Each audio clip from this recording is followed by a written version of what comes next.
Hello guys, আসসালামু আলাইকুম। সবাই কেমন আছেন? Welcome back to my channel. নতুন আরেকটি রেসিপি নিয়ে আসলাম আপনাদের মাঝে, পাঞ্জাবি চিকেন কারি।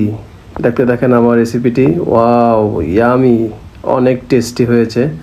এখানে আমি ফার্স্ট অয়েল অ্যাড করলাম, তারপর এখানে আমি আনাম জিরা দিয়ে দিলাম। জিরাগুলো ফুটার পর এখানে খারাপ মশলা, আমি ব্ল্যাক পেপার, সিনেমন স্টিক, কাঠমন, বড় এলাচি, ছোটো এলাচি দিয়ে এটাকে হালকা একটু ভেজে পেঁয়াজটাকে আমি রোস্টেড করে দিয়েছি। তারপর এখানে আমি গার্লিক, রসুন ইউজ করেছি। তারপর এখানে আমি আদা ইউজ করেছি। এগুলোকে সুন্দর করে ভালোভাবে আমি রোস্টেড করেছি 4 থেকে 5 মিনিট। তারপর এখানে এসবগুলোকে আমি উঠিয়ে নিয়েছি। দেখেন ফাইনাল লুকটা অনেক সুন্দর হয়েছে। এগুলো ঠান্ডা করার পর আমি অলরেডি ব্লেন্ডার করে ফেলেছি। ব্লেন্ডার করার পর এখানে আমি হালকা একটু অয়েল দিয়েছি। অয়েল দেওয়ার পরে আমি আমার মশলাটা অ্যাড করলাম। তারপরে মশলাটা হয়ে গেছে 5 মিনিট কুক করার পর। তারপরে এখানে আমি পিউরি ইউজ করলাম, আপনি চাইলে ফ্রেশ টমেটো ইউজ করতে পারেন।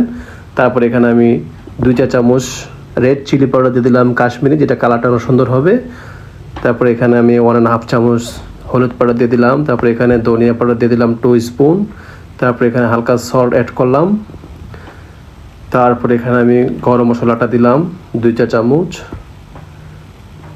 তারপর এখানে আমি ইয়োগার্ট দই দিয়ে দিলাম 3 চামচ। তারপর এখানে আমি ভালোভাবে এটাকে মিক্স করবো, লেড়ে চেড়ে সুন্দর করে 4 থেকে 5 মিনিট কুক করবো, একদম শুকায়া ড্রাই করে ফেলবো মশলাটা আমি। যখন মশলাটা প্রপারলি আমার হয়ে গেছে, সুন্দর লোকটা কালার এসে গেছে, তারপরে এখানে আমি চিকেনটা অ্যাড করে দিব। চিকেনটা অ্যাড করার পর এটাকে আমি সুন্দরভাবে ভালোভাবে মিক্স করব। মিক্স করার পর এটাকে আমি দেখতে থাকেন। মিক্স করার পর এটাকে আমি 4 থেকে 5 মিনিট এভাবে এটাকে পাক করব। পাক করার পরে সুন্দর করে একটু পর আমি এটাকে ঢেকে দিব। ঢেকে দেওয়ার 4 থেকে 5 মিনিট পর ঢাকনাটাকে আমি উঠাবো। দেখেন ফাইনাল মশলাটা মোটামুটিভাবে সুন্দর করে গ্রেভিটা শুকিয়ে গেছে, বোনা বোনা টাইপ হয়ে গেছে। তারপর এটাকে আমি ভালোভাবে আরও নেড়ে চেড়ে এভাবে কুক করব 5 থেকে 7 মিনিট। কুক করার পর এখানে আমি পানি অ্যাড করে দিয়েছি।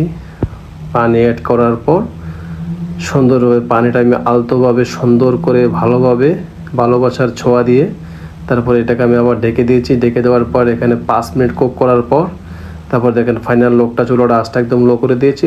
তারপরে দেখেন আমার চিকেনটা হয়ে গেছে, অনেক সুন্দর একটা কালার এসে গেছে। অবশ্যই ভিডিওটা ভালো লাগলে লাইক, কমেন্ট, শেয়ার করুন।